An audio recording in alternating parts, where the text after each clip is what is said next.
Look at that. We're gonna hold that sign, Lost Korean Kid. A while back, I made a promise to my viewers that I will visit GR Research. And to keep that promise, I am in Texas.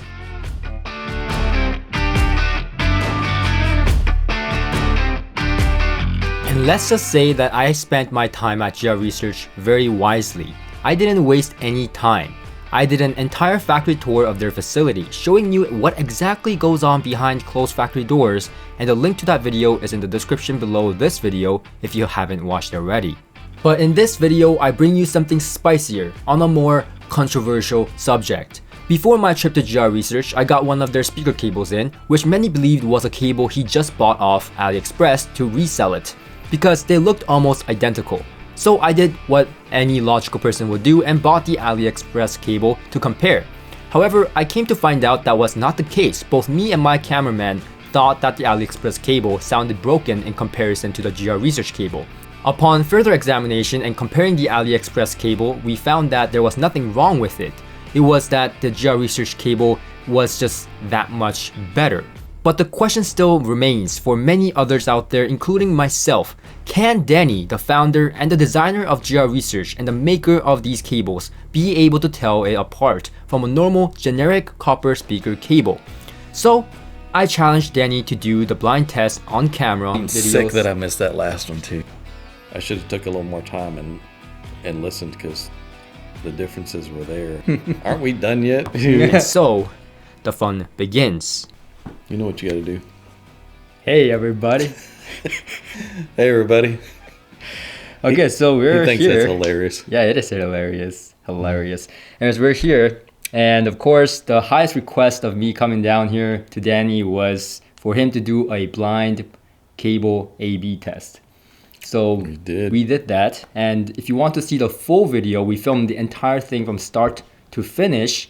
You can find it in the link description below. I'm not going to post it in here, but I'm going to post a separate link so that you can go there and watch the entire thing from start to, the end. So we picked 10 tracks, and he actually challenged himself trying to... I did.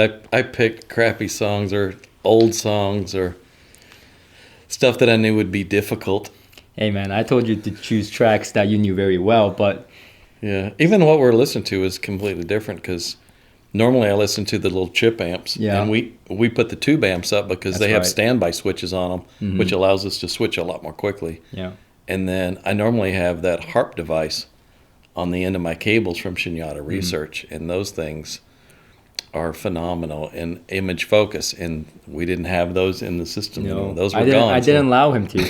Yeah. Anyways, and so for the blind portion, we didn't use a blindfold or anything like that. Because thank goodness, because he would get dizzy. So what we did was we put. I should tell them. Ron and I tried this one time, and he blindfolded me the whole time, and we started playing stuff. And at first, it was just real easy. I was just picking stuff off. Yeah.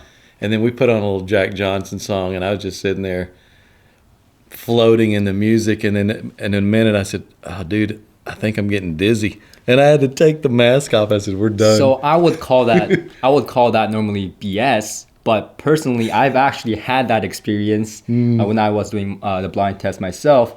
So I said, you know what, that's fair. Let's put something in front of the system. And that worked great. Yeah, so that he can't see anything. And you can see right here that he can't see anything right here. Danny was sitting to show you that you really can't see anything. So here would be where his head is. Let's say he's a little bit taller, which he's not. You still can't see anything.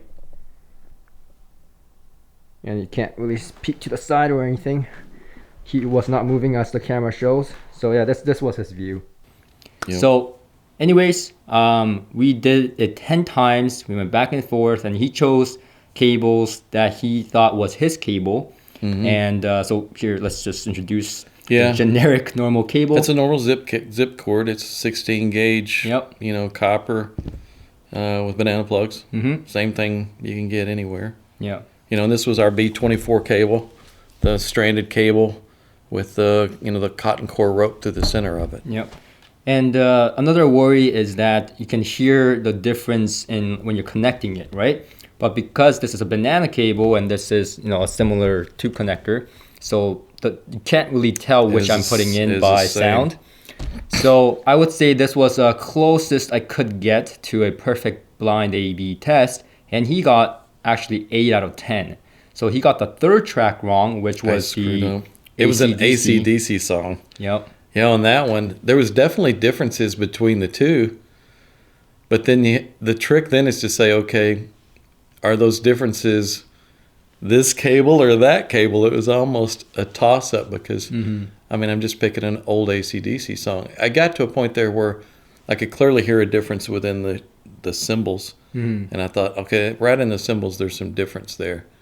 And I thought I had figured out exactly which one it was, but it was still, you could hear the differences, but then you still have to pick. What was the last track that you got the last track wrong? I got the last one wrong.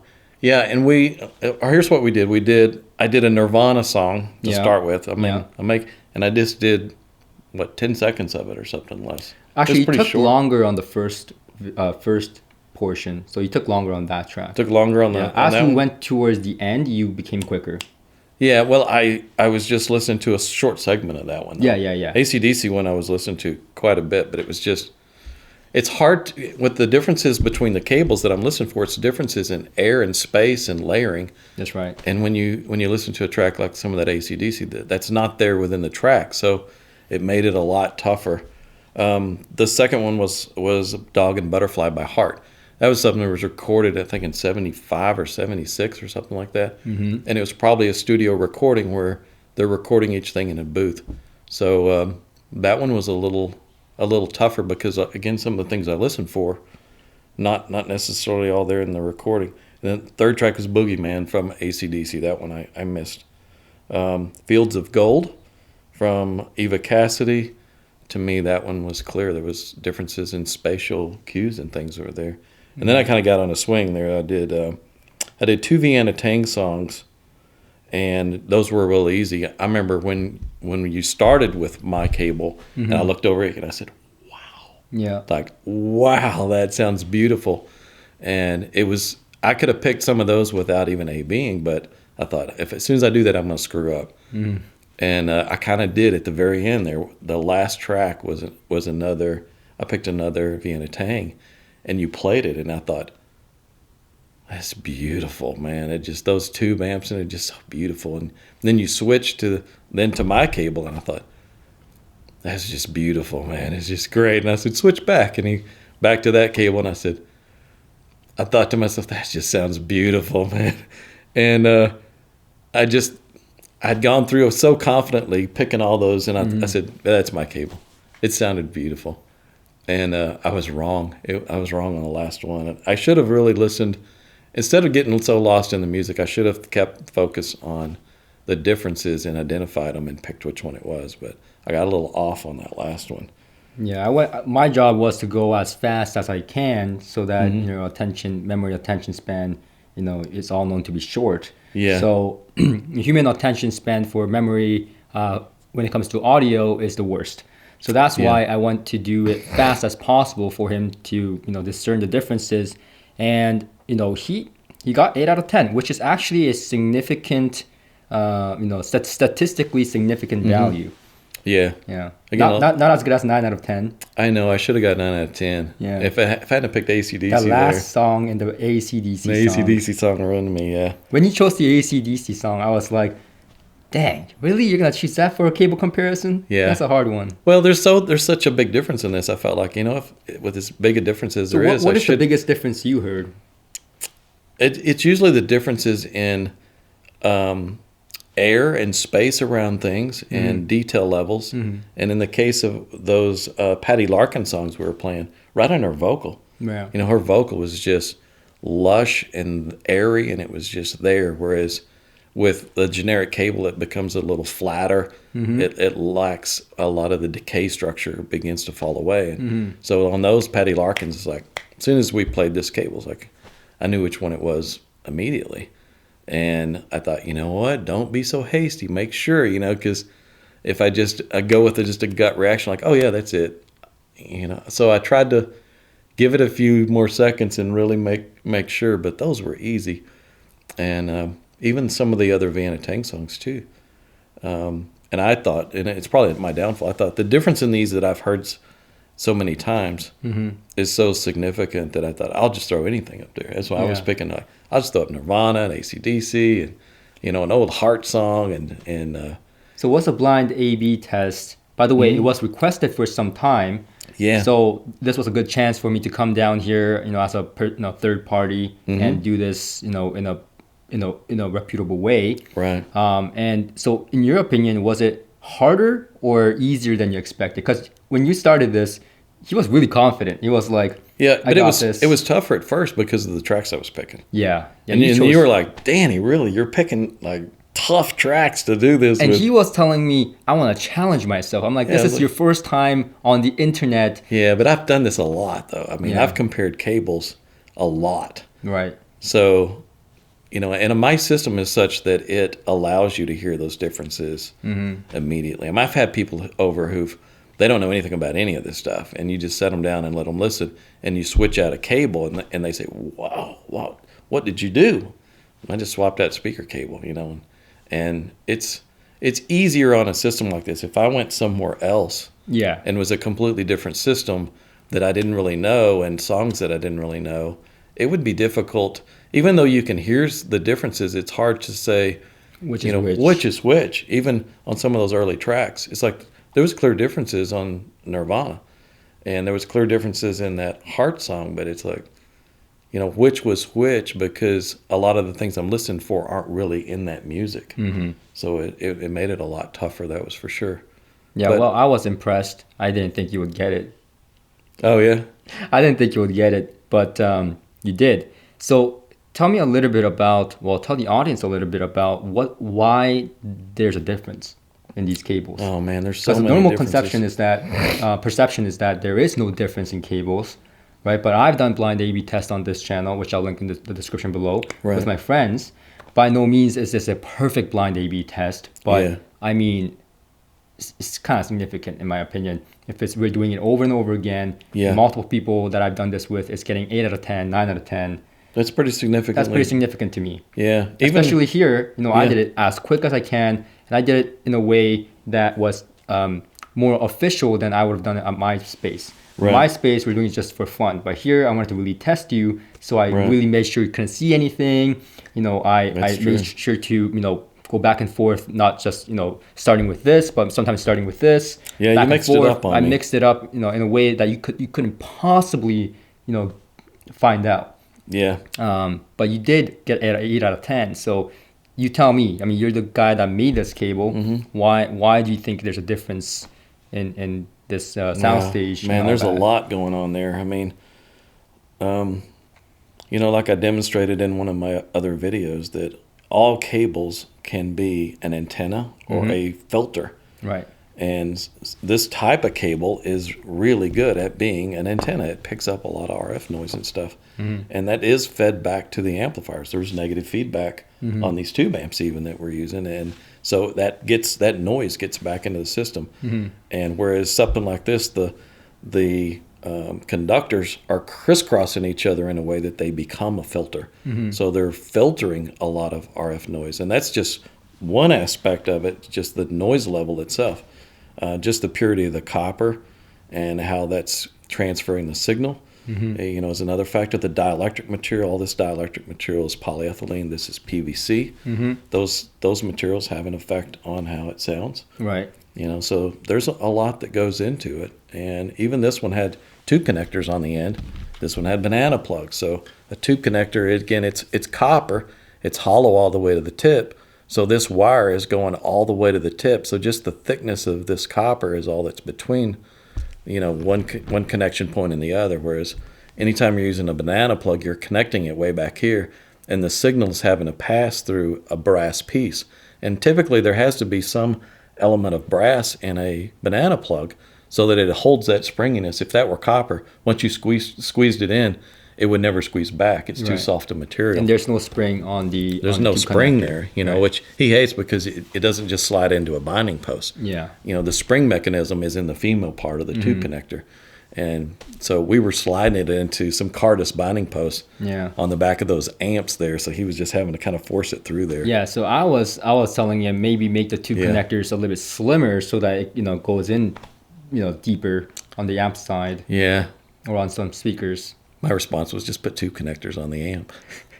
That's what some of my amps sitting around here, they all have tube connectors. And he's thinking, but he got to do a little tube connector comparison Right. the other day too, where we Yeah. went from binding post to tube connectors, binding Yeah. post to tube connectors.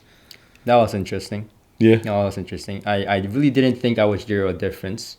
It was subtle. It was a subtle difference, but it was something I couldn't refuse. I couldn't. Hard to refute, Hard to huh? refute that I heard a difference. Absolutely. Yeah. It was subtle, but we played back and forth. I mean, we sat down and played for about, 3-4 hours, doing all these kind of stuff Different stuff we were changing. per day. Yeah. Yeah. Yeah.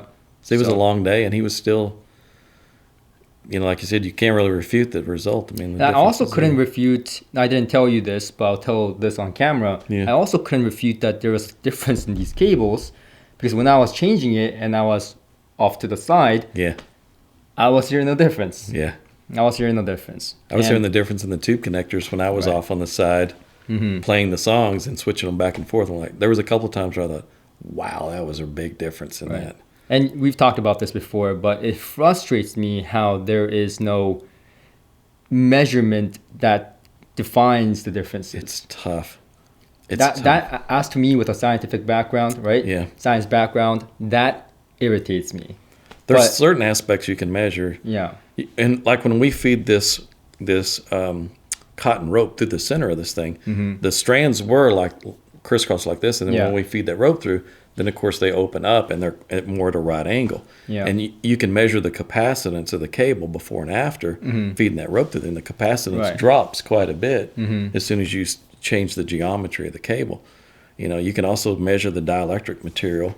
There's a dielectric absorption factor that's for each of these materials. Right. Of course, you can measure some of those things. But then how does it affect the signal? Exactly. How That's does that- hard to measure. How does it open up a sound stage? Yeah. And how does, the depth increase and all these things that I Right. heard here with this cable versus this cable Sure. with the tube connectors and whatnot.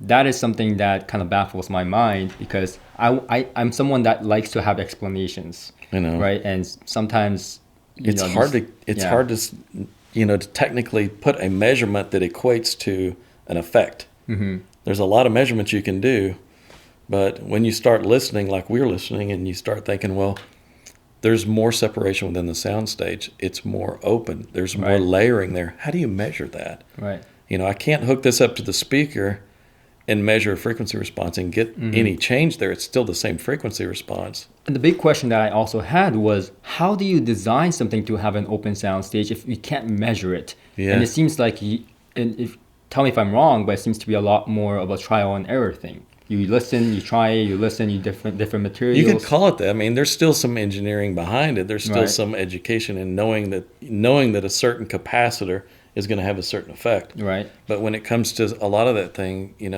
like different internal wiring on a speaker, it really comes down to hours and hours of comparing. I mean, the way I've made advancements is through A/B comparison.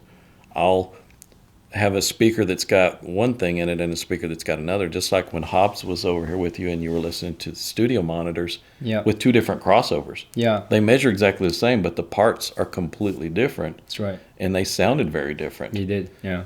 And we do a lot of that and just start comparing, like how did, when we originally designed tube connectors, it didn't really matter, of all the theory that went into why this should be better if it didn't sound better. And it had to sound better or it didn't make any difference. And so it's just a lot of comparing those things and comparing, again, capacitors, resistors, and inductors, and all the things in the signal path, and understanding which element really opened up the sound stage, which Right. thing preserved what I call spatial cues that are part of what creates layering in the sound stage. And That's right. Kind of trial and error. And in a way. also, lastly, I think when it comes to cables, some people actually don't hear a difference. a lot of people won't hear a Right. difference. And that you say that, right? Yeah. And I agree with that because in your space, you have these speakers way out in the room. Oh, yeah. In my space, I'm able to do that as well. Yeah. But some people just can't. Yeah. Right? I tell my customers that too when they're, asking me about which speaker is right for my room and things like that. And I usually ask, send me a picture of your room. Right. And first thing is speakers, and the next thing is room. If you don't have any room treatment and you've got your speakers flat against the wall, then spending a lot of money on cables not where you need to spend your next dollar. Yeah. I mean, granted, there may be differences you'd notice in resolution and things like that, but when you're adding an element that's going to go from this to this and it's going to open up a sound stage and create depth, you're not going to get that. I mean, one example I've given is we had a system set up at Rocky Mountain Audio Fest that won Best Sound at the Show Cost No Object from the Absolute Sound. One of the reviewers picked us as that room.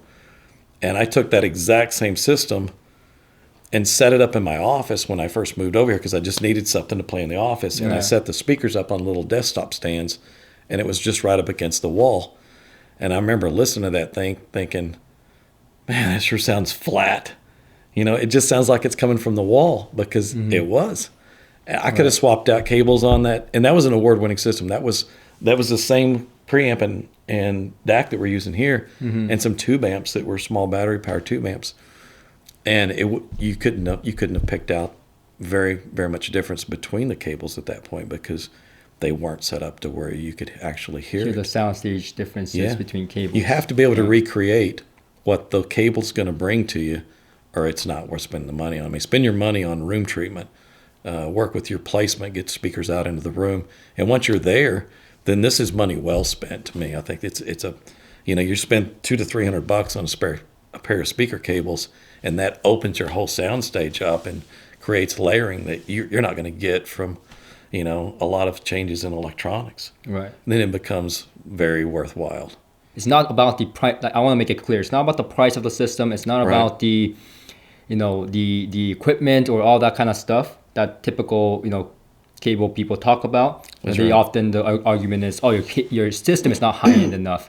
I don't think that's true. I think the biggest thing is that if you don't have speakers out into the room, right? If you're not able to, then the chances are you're not really gonna hear the differences that these cables bring to the table. That's true. Yeah. So that's the conclusion I got personally from testing your cables in my room and then coming here and hearing some of the stuff that you had going on here. Sure. Yeah, because here he has it way out in the room, these speakers, and you can hear all the sound stages and all the differences pretty evidently compared to having the speakers right up against the wall. Oh yeah.